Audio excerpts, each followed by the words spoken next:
au Niger, une décision prise à l'issue du deuxième sommet extraordinaire de l'organisation, une rencontre tenue au lendemain de la formation d'un nouveau gouvernement par la junte militaire.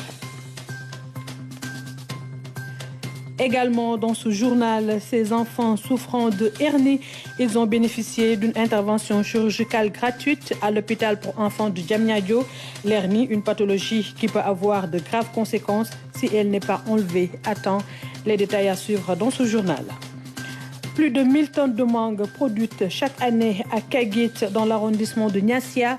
Fondée en 1900, cette localité dispose d'un potentiel agricole énorme. Le désenclavement de la zone est aujourd'hui nécessaire pour une meilleure exploitation des périmètres agricoles. Bienvenue à tous. La CEDEAO active la force en attente et ordonne le déploiement des troupes en vue d'une intervention militaire pour restaurer l'ordre constitutionnel au Niger. C'est l'une des décisions majeures prises à l'issue du deuxième sommet extraordinaire de la CEDEAO consacré à la situation politique au Niger. Les chefs d'État veulent mettre fin à la détention illégale du président Bazoum, mais offrent également une porte de sortie aux putschistes qui jusqu'ici rejettent les propositions de sortie de crise présentées par la CEDEAO. Le compte-rendu de nos envoyés spéciaux à Abuja, El Haj Malik Nion et Pabiram Bigendiaï. Une apparition aux allures d'instants mémorables.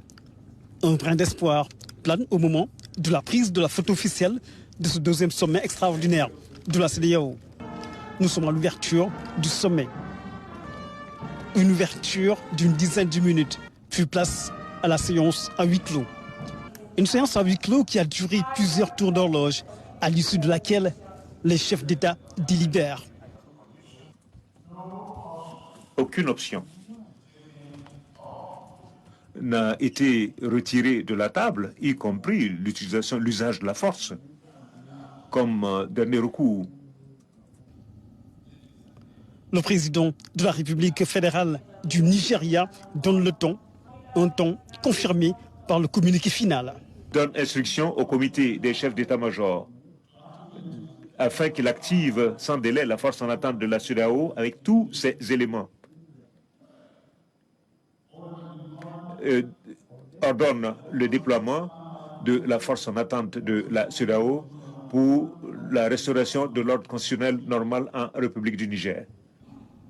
Un communiqué final qui revient sur les gros axes de l'intervention de la CEDEAO au Niger. C'est pour mettre fin d'abord à la détention illégale du président Bazoum par les autorités militaires du Niger. Et puis ensuite, la restauration de l'équilibre politique dans cette partie de l'Afrique de l'Ouest. Nous demeurons fermes dans notre engagement à soutenir le Niger dans son parcours vers la stabilité démocratique dans le pays. La route, le chemin, du moins, le passage qui nous attend a certainement beaucoup d'épines, mais je suis convaincu que, avec notre détermination collective, nous pourrons donc contourner ces obstacles et aller vers une paix durable et la prospérité pour les Nigériens. Gratitude et espoir. Le danger a été identifié. L'effort collectif soutenu par les chefs d'État dans une feuille de route pour la restauration de la stabilité politique et de la démocratie au Niger.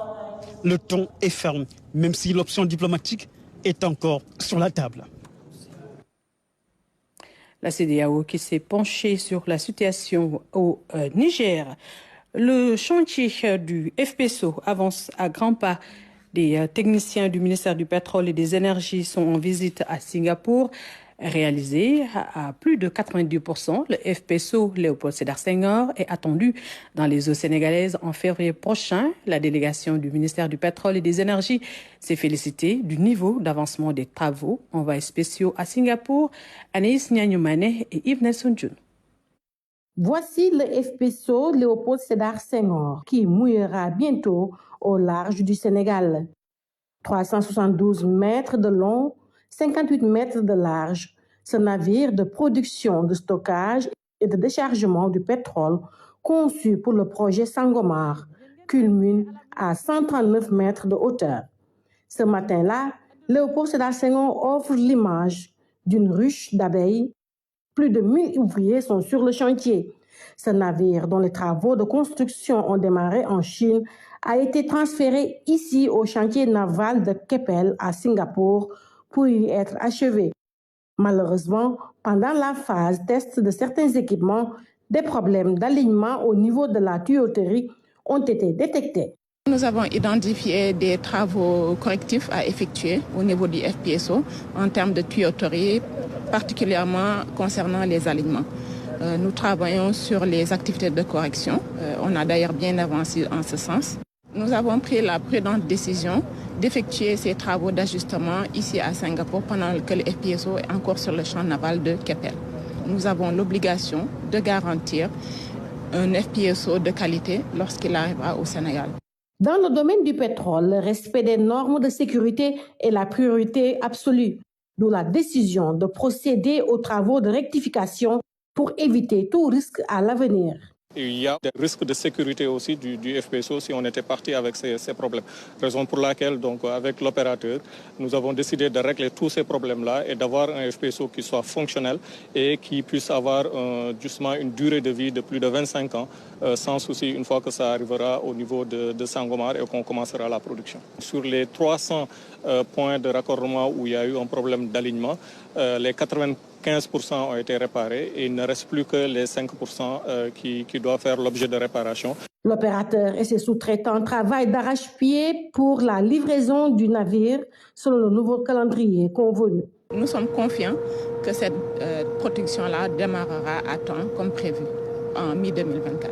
Nous pensons pouvoir très rapidement pousser ce chantier jusqu'à ce qu'on puisse donc avancer le first oil tant attendu par les Sénégalais le plus rapidement possible. Et nous espérons que véritablement au mois de novembre, que ce bateau va quitter Singapour pour le Sénégal et qu'au mois de février, il sera au Sénégal. Lentement mais sûrement, le FPSO Léopold Sédar Senghor poursuit son processus de construction.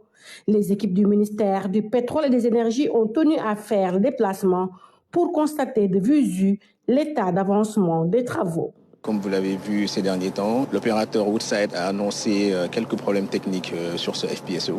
C'est la raison pour laquelle Mme le ministre nous a demandé de venir voir de visu ces problèmes techniques et aussi discuter avec Woodside sur l'impact de ces problèmes sur le planning du projet et éventuellement aussi sur les coûts. Comme vous le savez, nous sommes dans des projets d'ingénierie très complexes. Et il peut y arriver dans la mise en œuvre de ce type de projet qu'il y ait des problèmes par-ci et là. Et nous discutons avec Woodside pour essayer de voir de manière plus détaillée l'impact de ces problèmes techniques et voir avec eux comment faire de telle sorte que le planning du projet ne soit pas trop prolongé et aussi qu'il n'y ait pas beaucoup d'impact sur les coûts. Le FPSO est composé de 2 parties. Une base de vie qui peut accueillir jusqu'à 140 personnes. L'autre partie qui constitue l'usine comporte les installations de surface. Le navire dispose de 3 turbines à gaz de 28 MW chacune. Il est totalement autonome en énergie. Son arrivée dans les eaux sénégalaises est prévue pour le mois de février prochain. Santé dans ce journal. Au total, 285 enfants opérés gratuitement à l'hôpital pour enfants de Diamniadio. Il s'agit de chirurgie pédiatrique, le seul moyen pour se débarrasser des hernies négligées. Elles peuvent avoir de graves conséquences sur la vie de l'enfant. On en parle avec Ramatadem. Des parents soulagés qui viennent accompagner leurs enfants au bloc. Un jour de chirurgie pour 285 enfants qui traînent leur pathologie depuis des années, faute de moyens. Il a souvent mal au niveau des parties intimes et ça l'empêche même de marcher des fois. Je l'ai constaté depuis qu'il a 1 an et demi. J'étais allée à l'hôpital. Après, on m'a mise en rapport avec Dr Khadim.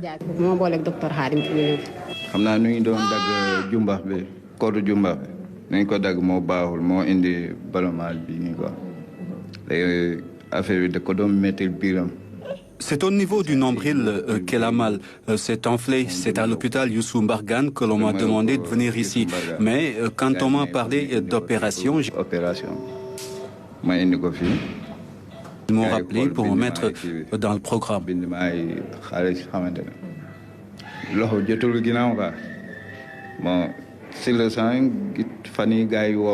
Une chance pour ces enfants et un énorme soulagement pour ces parents qui n'arrivaient pas à trouver les moyens de les faire opérer. Ces enfants qui, pour la plupart, souffrent de hernie. Avec le temps, des complications auraient pu s'installer. Donc si on ne traite pas, il peut y avoir des complications. Mais il y a des cas qui se ferment de façon spontanée. C'est les cas où l'anneau est étroit. Mais ce qui est important, d'envoyer l'enfant à un spécialiste, c'est mieux. Donc c'est mieux que le chirurgien puisse prendre des décisions. Grâce à de bonnes volontés, l'hôpital d'enfants de Diamniadio a pu programmer cette année 6 camps de chirurgie. Nous passons de 4 à 6 camps donc, pour l'année 2023. Et c'est une aubaine pour l'hôpital, comme je l'ai dit, dans la prise en charge de ces enfants qui sont vraiment dans le besoin sur le plan chirurgical. Les hôpitaux et l'hôpital de Diamniadio fait partie, ont des listes d'attente des malades qui sont valables ou bien qui sont aptes pour les opérations, mais qui, par faute de moyens, ne peuvent pas faire les opérations. Donc l'ONG Directed accomplit cette mission ou bien a pris l'engagement d'accompagner ces familles démunies pour vraiment puissent faire des opérations. Parce que quand même il y a certaines opérations, les enfants, il y a un danger sur leur vie. Beaucoup d'enfants grandissent avec des pathologies qui avec le temps se compliquent, faute de moyens. Ce genre d'initiative permet à ces enfants de retrouver la santé le plus rapidement possible, mais surtout de faire renaître en eux l'espoir d'une vie meilleure.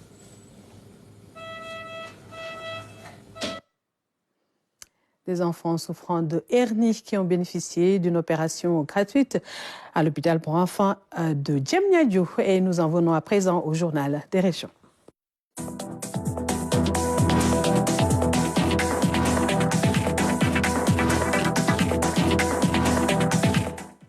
Et pour démarrer, parlons de l'hivernage et ses lots de conséquences pour soulager les populations à Kaolack.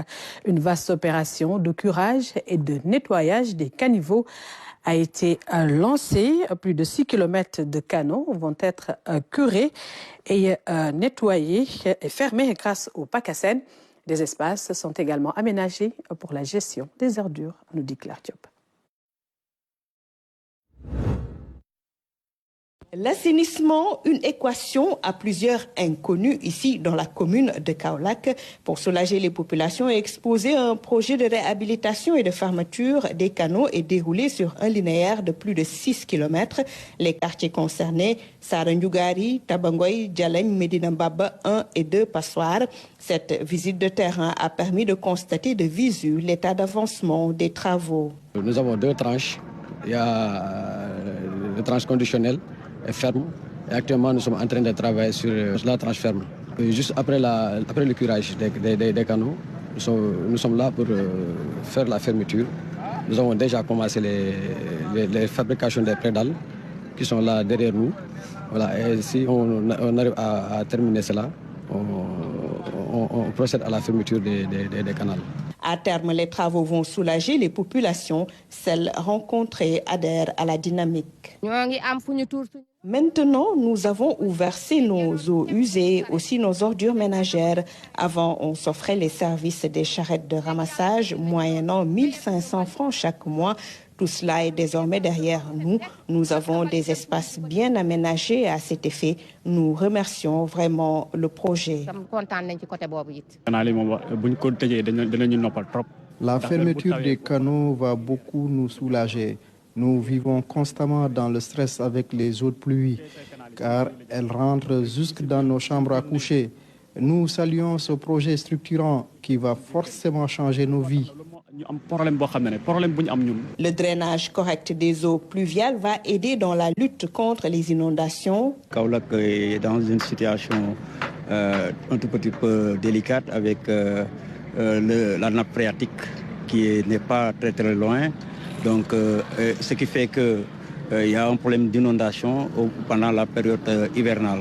Et donc, partant de cela, il y avait quelques canaux qui étaient mis en place depuis des années, mais qui ont des problèmes d'évacuation. Aujourd'hui, avec notre partenaire stratégique, qui est le PACASEN, nous avons décidé, en collaboration avec les populations, de faire des réalisations, de remettre à niveau ces infrastructures. Le PACASEN, projet d'appui aux communes et agglomérations du Sénégal, a permis de faciliter l'accès au financement. Plus de 1 milliard de francs CFA pour la commune de Kaolack. C'est heureux de voir qu'il y a ces projets qui sont structurants, qui sont vraiment des priorités pour les populations de Kaolack et qu'à terme, leur réalisation va permettre d'améliorer leur vie. Beaucoup de nos communes peinent à avoir des investissements, d'où la mise en place de ce programme. Et ça a été vraiment une bouffée d'oxygène pour nos communes, parce que beaucoup de communes ont eu à réaliser beaucoup de projets et de programmes structurants grâce au PACASEN. Et aujourd'hui, le programme arrive à terme en juin 2024. Mais il y a des discussions qui sont en cours entre les décideurs et les partenaires pour un prolongement du programme de 2 ans. Les populations sont appelées à un changement de comportement pour la durabilité des infrastructures. Le PACASEN lie son mode de financement aux objectifs de performance des collectivités territoriales. Ces dernières n'ont plus besoin d'une contrepartie financière. Dans la commune, le projet prend aussi en charge la réalisation de plusieurs postes de santé, aussi le bâtiment de l'état civil. Direction Morolan, c'est dans la région de Thiès et c'est pour aller à la rencontre de Souleymane Bassoum, un jeune qui évolue dans l'agriculture. Avec son exploitation agricole, il crée des emplois mais aussi de la richesse, un modèle d'agrobusiness réussi qui fait la fierté de toute une localité. En tournée économique dans la zone, le préfet de Tivaouane a visité le périmètre agricole. Compte rendu Fatimata Banelba. Dans la lutte contre l'immigration clandestine et l'exode rural, la ferme agricole de Morolan, fruit d'un partenariat mairie, propriétaires terriens et privés, offre une réponse à encourager. L'idée d'émigrer ne nous effleure même pas l'esprit tellement que nous sommes satisfaits de ce champ et de notre travail. Grâce à cette exploitation agricole, nous les femmes de Morolan et des environs arrivons à subvenir à tous nos besoins et à ceux de nos enfants et de notre famille. Moi, je vendais avant de la friperie, mais j'ai tout laissé pour me consacrer uniquement à mon travail qui est très bien rémunéré. Et nous remercions beaucoup Souleymane Bassoum. On a pu interagir avec les acteurs, les employés de ces entreprises-là, que ce soit des femmes ou des jeunes. Mais je crois qu'ils se retrouvent parfaitement dans le projet. Et de toute façon, je crois que vous les avez entendus même faire la confession. Ce n'est pas donc des gens, de personnes qui sont tentées par l'immigration clandestine, qui fait monnaie courante malheureusement, et des gens qui s'aventurent dans la mer. Et je crois que des gens de projet constituent des réponses adéquates qui sont donc données par l'État, qui sont données également par le privé. Dans le respect de la RSE, cette exploitation agricole constitue un modèle achevé d'une entreprise de l'agrobusiness qui figure parmi les entreprises à haute densité de main-d'œuvre, avec plusieurs milliers d'emplois créés et en particulier des emplois locaux. Cette entreprise est aussi un exemple en termes de modernisation agricole, selon le préfet du département de Tivaouane, qui appelle les autres promoteurs à s'en inspirer. C'est également un exemple en termes surtout de productivité. Les rendements, je crois, qui ont été présentés par le DG passent de commentaires.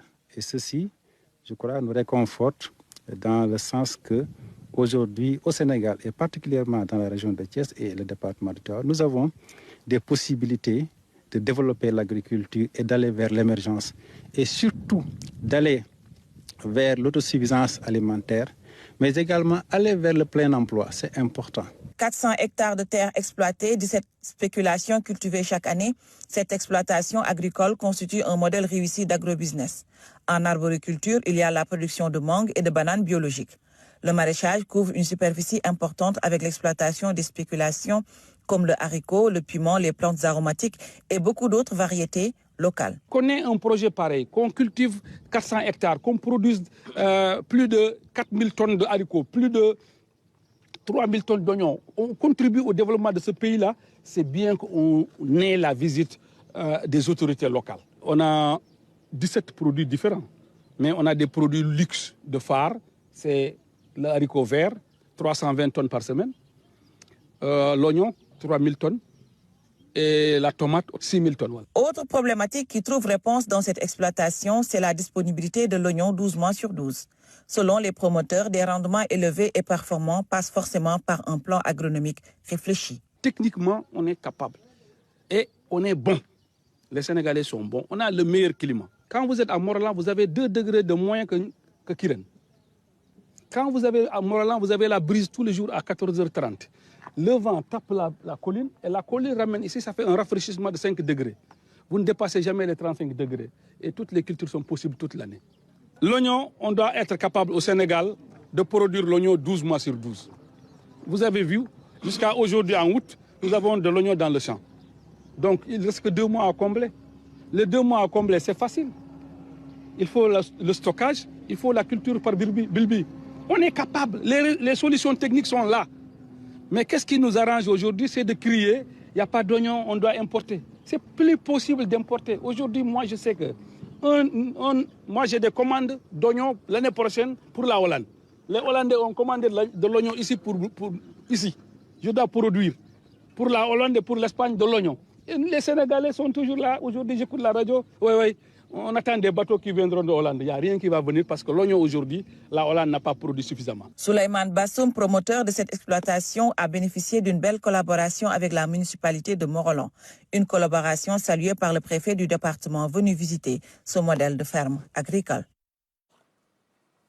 Autre modèle de réussite, Kagit, arrondissement de Niassia, région de Casamance.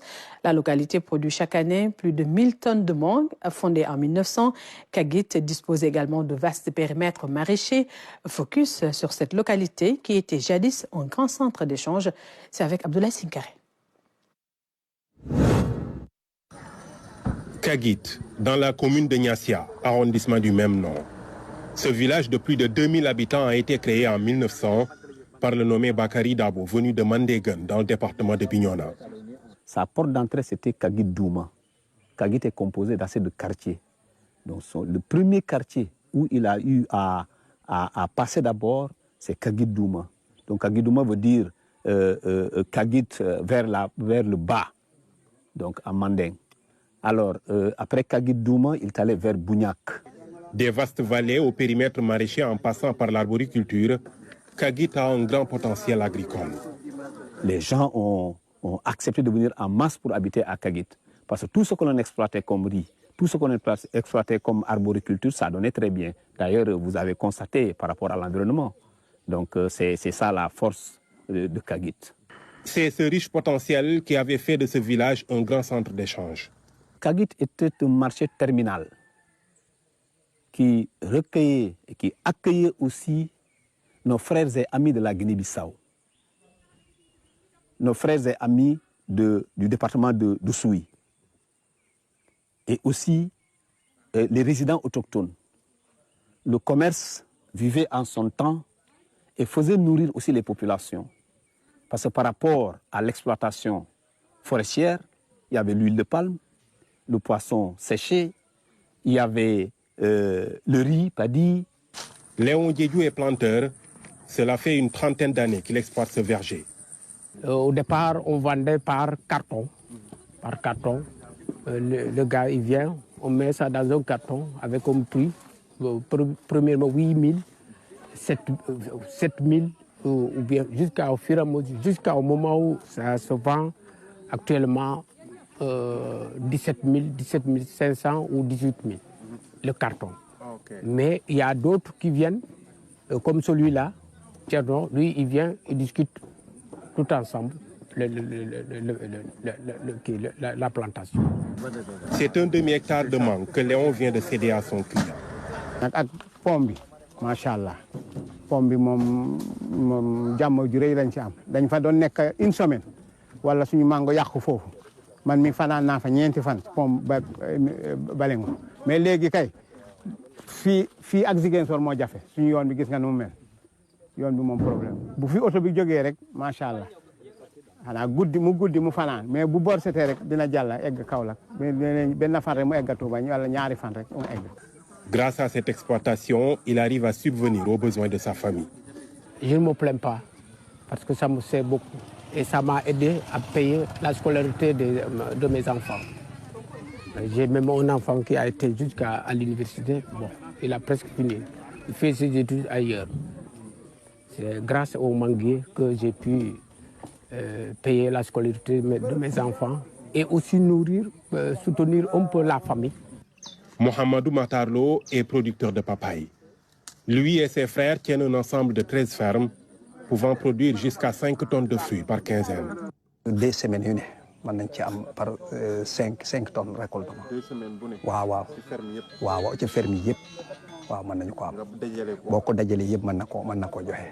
waaw des semaines bu ne muy appel 12 jours yu ne mën na la ko jox parce que man fu mu ne nii fii bu ma récolté lépp en masse des tonnes yi dama koy am. Il n'y a pas que la papaye. La fratrie produit aussi des agrumes et des légumes. ci 2 hectares yi maa ngi def beneen partie bi mango beneen partie bi agrume beneen partie bi ma réservé ko mooy maraîchage bi waaw beneen partie bi tam papayo. ci li ma gën a concentré wu mooy maraîchage bi ci laa gën a concentré wu ak agrume bi.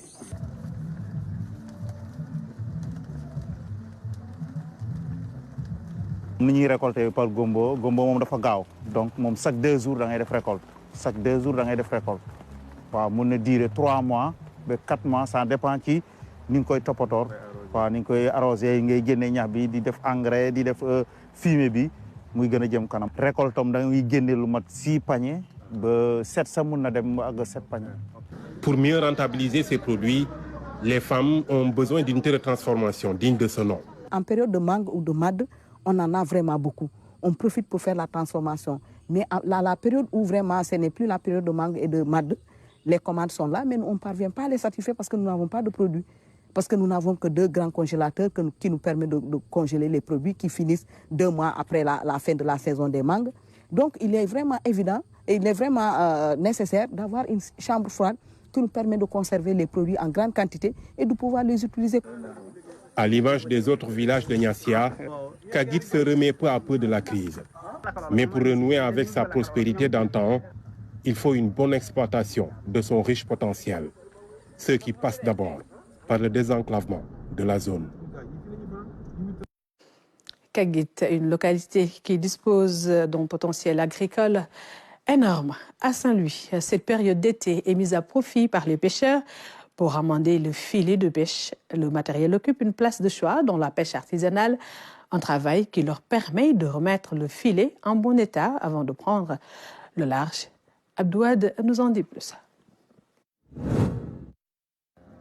L'hivernage, la bonne période pour les pêcheurs de Guet-Ndar et Gorumbach de s'offrir quelques semaines de répit. Ils en profitent pour réviser leur matériel de pêche et procéder au ramandage de leurs filets. Les pirogues ne vont plus en mer en ce moment. On en profite pour les réparer, de même que les filets. On est en plein hivernage et c'est difficile en ce moment. C'est pourquoi il faut attendre le mois de novembre pour y retourner.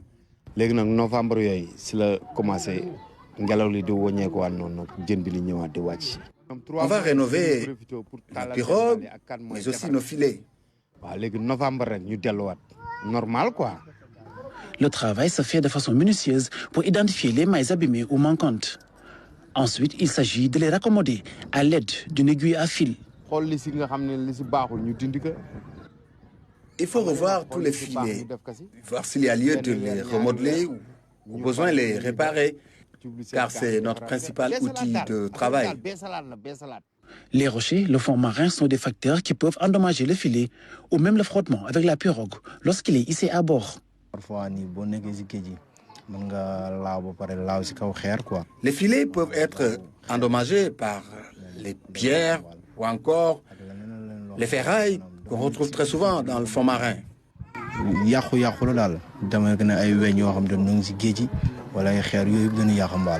Un filet de pêche peut atteindre une longueur de plus de 1000 mètres et coûter jusqu'à 15 millions de francs CFA, soit 2 fois plus qu'une pirogue. 15 millions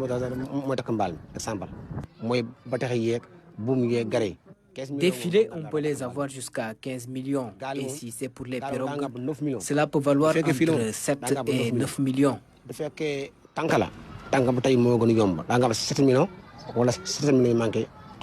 Ces pêcheurs se plaignent de leur activité en perte de vitesse malgré le coût élevé de leur investissement.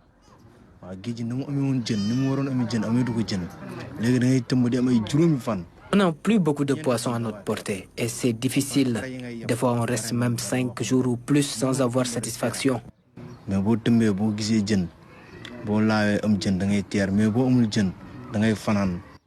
Si la prise est bonne, tu peux t'en sortir. Et on remercie le chef de l'État pour la réduction des coûts des machines.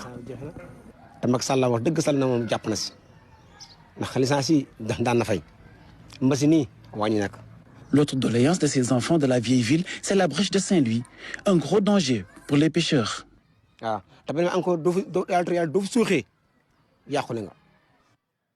Beaucoup de dangers dans notre activité et on risque vraiment nos vies en allant en haute mer.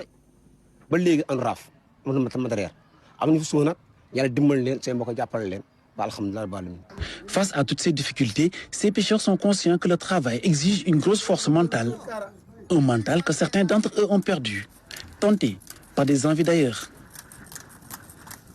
Pendant ce temps, d'autres cherchent à se rafraîchir à cause de la chaleur et c'est la ruée vers les plages. Beaucoup de monde s'y retrouve, surtout en cette période de vacances. En plus de la baignade, certains s'adonnent au sport. Une ambiance décrite par Abdouad. C'est toujours à Saint-Louis. La plage est le terrain de jeu favori de beaucoup de jeunes Saint-Louisiens. Chaque fin d'après-midi, plusieurs d'entre eux se retrouvent dans ce vaste espace de la langue de Barbarie pour se détendre et jouer au foot. Nous, les Verts, sommes les vétérans. Les autres sont les jeunes.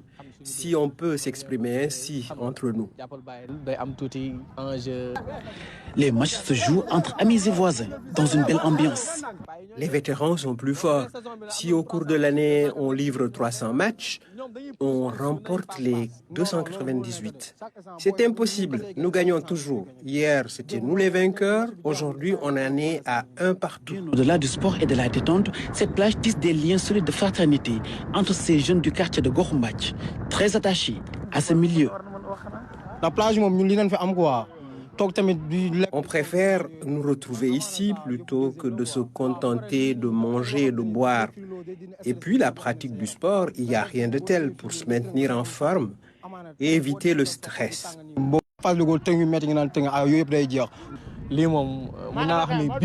C'est un patrimoine inestimable pour nous. Quand on ne vient pas s'entraîner, on ressent un manque. Même si on ne joue pas, on peut venir prendre l'air. Donc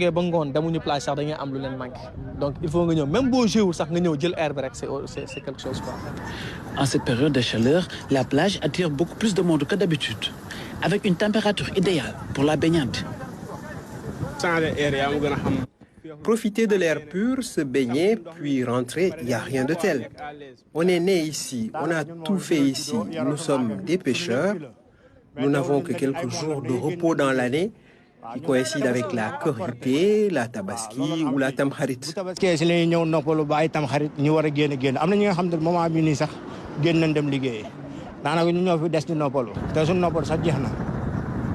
La baignade est supervisée depuis ce poste de secours par une équipe des sapeurs-pompiers, épaulée par des maîtres nageurs. On en profite vraiment. On arrive ici après le déjeuner. Nous accompagnons les maîtres nageurs. Entre 16h et 18h, c'est le pic des baignades. Nous surveillons tous les baigneurs en hauteur comme dans l'eau. Nous savons gérer la situation. Comme nous obligé de gagner ça, puis nous sommes 5 minutes, 10 minutes, après nous devons libérer. Compliqué na ben côté si parfois nous rencontrons ñoo xam. Il y a des baigneurs têtus qui ne comprennent pas les risques. À 19h, les sapeurs sifflent la fin de la baignade. Par mesure de sécurité, tout le monde doit sortir de l'eau. Le moment pour quelques-uns de s'offrir un dernier plongeon. Voilà l'ambiance à la plage de Gorumbach à Saint-Louis avec Abdouad. Et voilà, ainsi se referme cette édition de la mi-journée. Merci à vous de l'avoir suivi. Je vous retrouve tout de suite après pour l'édition en Wolof. Bon après-midi à tous. À tout à l'heure.